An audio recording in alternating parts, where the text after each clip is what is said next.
Salam sejahtera bagi kita semua. Assalamualaikum warahmatullahi wabarakatuh. Om Swastiastu. Salam Namo Buddhaya. Selamat pagi untuk kita semua. Perkenalkan, nama saya Prastyadi Wibowo Rahayu, merupakan salah satu dosen dari Fakultas Teknologi dan Informatika Universitas Danapura dari S1 Program Studi Teknik Informatika. Video ini saya buat untuk memenuhi salah satu persyaratan sertifikasi dosen pada tahun 2024, yaitu pernyataan diri untuk unjuk kerja Tridharma Perguruan Tinggi dalam bidang pengajaran. Saya akan memulai dengan menjelaskan deskripsi dan informasi umum dari mata kuliah yang saya ampu, yaitu data mining.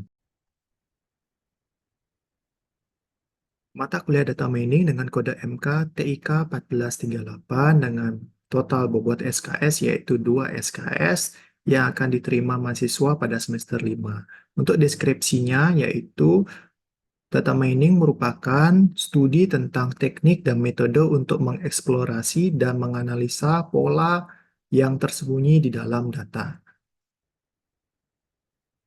Untuk kemampuan yang diharapkan, yaitu yang pertama, CPMK1 mampu menguasai konsep dan teori data mining berikut konsep algoritma turunannya. Yang kedua, CPMK2 mampu menerapkan data mining yang mengimplementasikan algoritma secara pendekatan yang berbeda, yaitu supervised, unsupervised, dan semi-supervised. Yang ketiga, mampu menganalisa implementasi algoritma secara pendekatan yang berbeda yaitu supervised, unsupervised, dan semi-supervised. CPMK yang keempat yaitu mampu merancang dan membangun aplikasi dengan menerapkan prinsip-prinsip data mining dan menghasilkan produk dalam berbagai bidang. Nah, untuk teknik pembelajaran yang saya gunakan yaitu DIA, deliver yaitu memberikan materi sesuai dengan kontrak perkuliahan, interaction. Di dalam pertemuan tiap perkuliahan saya akan memberikan ruang untuk diskusi maupun tanya jawab di awal pertemuan, di pertengahan hingga di akhir pertemuan. Untuk asesmen, saya akan memberikan latihan serta tugas sesuai dengan kontrak perkuliahan untuk mengukur kemampuan mahasiswa dalam mengerti materi yang saya berikan.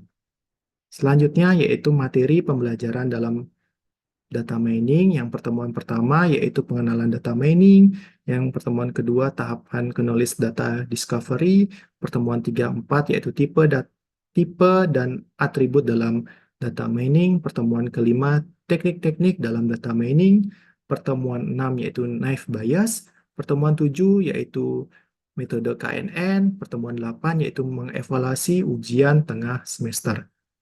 Pertemuan ke-9 yaitu key means, pertemuan 10 hierarki, pertemuan ke-11 a priori, pertemuan 12 yaitu time series analysis, pertemuan 13 regresi linear, pertemuan 14 sampai 15 yaitu mengenai tools dan aplikasi data mining. Pertemuan 15 kita melakukan evaluasi dengan ujian akhir semester. Nah, untuk sistem pembelajaran di sini akan menggunakan sinkronus, yaitu dengan tatap muka ataupun menggunakan Zoom maupun Google Meet. Untuk asinkronus, di sini kita akan menggunakan LMS dari Undira, yaitu Sipandu. Untuk metode pembelajaran, itu ceramah, yaitu pemaparan materi yang saya akan berikan, diskusi maupun latihan untuk mengukur tingkat pemahaman dari materi yang sudah diberikan. Nah, untuk bobot penilaian dalam satu semester itu dibagi menjadi 4 poin, yaitu pertemuan 1 sampai 7 kita akan adakan kuis dengan bobot 15%, ujian tengah semester 30%, serta pertemuan ke-9 sampai 15 itu akan ada tugas dengan bobot 15%. Serta yang terakhir yaitu ujian akhir semester dengan total bobot yaitu 40%. Jadinya total keseluruhan yaitu 100%. Selanjutnya adalah video tentang pengajaran saya yang saya berikan pada mata kuliah data mining. Selamat menyaksikan. Sore semuanya. Sore Pak. Sore, Pak. Sore. Ya. Pertemuan hari ini kita akan membahas tentang algoritma naive Bayes. Nah, sebelum kita masuk ke pokok-pokok pembahasan, kita mau melakukan overview dulu terhadap materi sebelumnya, yaitu materi teknik dalam data mining. Adapun saya akan memberikan pertanyaan kepada teman-teman. Yang pertama, berapa ada teknik dalam data mining? Mungkin ada yang masih ingat? Ada yang masih ingat mungkin? Saya, Pak. Ya. Teknik dalam data mining itu ada 4. Yang pertama yaitu asosiasi atau association. Yang kedua, klasterisasi atau clustering. Yang ketiga, klasifikasi atau classification. Dan yang keempat, peramalan atau forecasting. Ya, terima kasih untuk Angel. Itu benar jawabannya. Selanjutnya ada beberapa pertanyaan ya. Yang kedua ada net bias termasuk dalam teknik data mining apa? Ada yang masih ingat? Algoritma net bias. Ya, silakan. Net bias itu termasuk ke dalam teknik klasifikasi, Pak. Ya, terima kasih Rian. Selanjutnya pertanyaan terakhir, pengertian teknik klasifikasi dalam data mining itu apa pengertiannya? Saya jawab, Pak. Ya, silakan Antoni. Pengertian teknik klasifikasi adalah proses penemuan model atau fungsi yang menjelaskan konsep atau kelas data dengan tujuan untuk dapat memperkirakan kelas dari satu objek yang labelnya tidak diketahui. Ya, terima kasih Antoni. Baik, berarti kita sudah melakukan review terhadap materi sebelumnya karena materi ini saling berkaitan dengan metode net bias. Jadinya pokok-pokok pembahasan yang kita akan dapat pada pertemuan hari ini yaitu pengertian net bias, kelebihan dan kekurangan net bias, langkah-langkah perhitungannya, selanjutnya contoh studi kasus net bias, dan yang terakhir adalah evaluasi dan tugas net bias. Yang pertama kita akan memahami bahwa net bias adalah mengandalkan probabilitas dari suatu record atau data. Jadinya probabilitas atau peluang yang paling mudah dijadikan contoh kasus adalah dadu. Jadinya jika teman-teman memiliki suatu dadu, jadinya berapakah peluang munculnya angka 4 dalam satu kali lemparan? Mungkin ada yang tahu? Ada yang tahu? Saya, Pak. Ya, silakan. 1 kali peluang, Pak. 1 peluang. Ya, 1 kali atau 1/6. 1 itu adalah peluang dari angka 4 itu muncul, sedangkan 6 itu adalah total angka dadu yang terdapat. Jadinya 1/6, walaupun angka 5 itu juga peluangnya 1/6. Selanjutnya untuk teori-teorinya dari net bias adalah sebuah metode klasifikasi yang menggunakan metode probabilitas dan statistik yang dikemukakan oleh ilmuwan Inggris Thomas Bayes. Algoritma net bias memprediksi peluang di masa depan berdasarkan pengalaman di masa sebelumnya. Jadinya metode ini bisa meramalkan atau memprediksi di masa depan. Nah, dalam jurnal Exmail, ini jurnal yang membandingkan beberapa metode klasifikasi dengan mendapatkan kesimpulan bahwa metode klasifikasi net bias memiliki tingkat akurasi yang lebih baik dibandingkan oleh metode klasifikasi lainnya. Nah, untuk kelebihan dan kekurangannya, untuk kelebihannya di sini metode ini hanya membutuhkan jumlah data pelatihan atau training data yang kecil untuk menentukan estimasi parameter yang diperlukan dalam proses pengklasifikasian. Jadi yang kedua adalah mudah dibuat, yang ketiga adalah hasilnya bagus. Jadinya hasilnya bagus itu dari mana? Yaitu dari berdasarkan jurnal yang sudah mengukur tingkat akurasinya. Sedangkan kelemahannya yaitu asumsi dependensi antar atribut membuat akurasi berkurang. Jadinya yang maksud atribut yaitu contohnya atribut X1, X2 sampai sekian dengan Y atau labelnya. Semakin banyak X1 sampai X100 itu akan membuat akurasi atau hubungan dengan labelnya akan semakin berkurang akurasinya. Itu yang dimaksud dengan independensi. Nah, untuk yang sampai sini ada yang ingin ditanyakan dulu? Mungkin saya Pak. Ya, silakan Ajung. Tadi kan Bapak ada bahas data pelatihan. Nah, jadi apa yang dimaksud dengan data pelatihan itu Pak? Iya, terima kasih atas pertanyaannya Ajung. Untuk data pelatihan atau data latih, yaitu data yang di masa lalu atau data terkini yang kalian miliki yang memiliki label. Nah, dari data label tersebut, nanti metode klasifikasi akan menjadikan suatu model untuk memprediksi keputusan yang di masa depan atau data testing yang akan datang.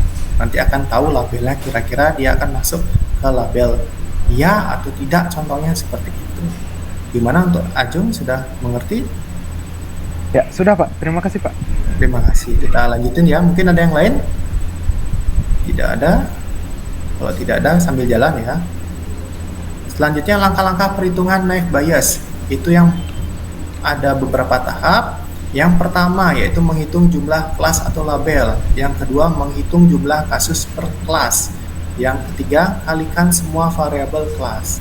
Yang keempat bandingkan hasil per kelas. Ini merupakan langkah yang terakhir yaitu membandingkan. Dari hasil dibandingkan yang mana yang paling terkecil itu akan mengikuti label tersebut. Nah, untuk rumusnya ada PHE. Jadinya probabilitas antar kelas atau kasus akan dihitung sama dengan PEH dikali PH dibagi PE, yang dimana PHE adalah probabilitas akhir bersyarat suatu hipotesis H terjadi jika diberikan bukti E terjadi, sedangkan PEH adalah probabilitas sebuah bukti E akan mempengaruhi hipotesis H. Sedangkan PH adalah probabilitas awal hipotesis H terjadi tanpa memandang bukti apapun. Yang terakhir, PE adalah probabilitas awal bukti E terjadi tanpa memandang hipotesis atau bukti yang lainnya. Nah, ini adalah rumus dari algoritma naive Bayes.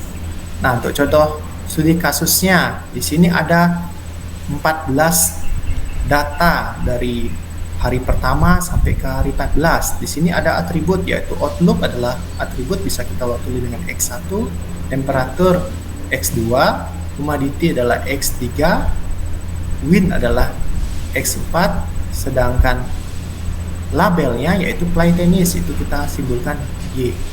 Nah, dari data yang terkini kita miliki, kita harus mencari data X, yaitu outlooknya sunny, temperaturnya cool, humidity high, dan windnya strong. Nah, kita akan memberikan label Y apa? Apakah dia akan bermain tenis apa tidak? Itu yang kita akan cari.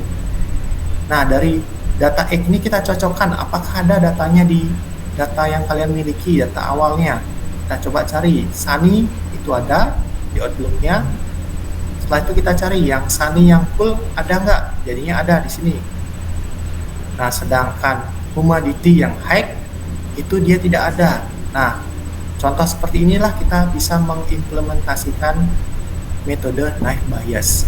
Jadi ya ingat, kalau langkah awalnya kita harus menghitung jumlah kelas, kita mencari probabilitas jumlah kelasnya, yaitu dengan cara menghitung yes-nya ada berapa dengan dibagi jumlah datanya.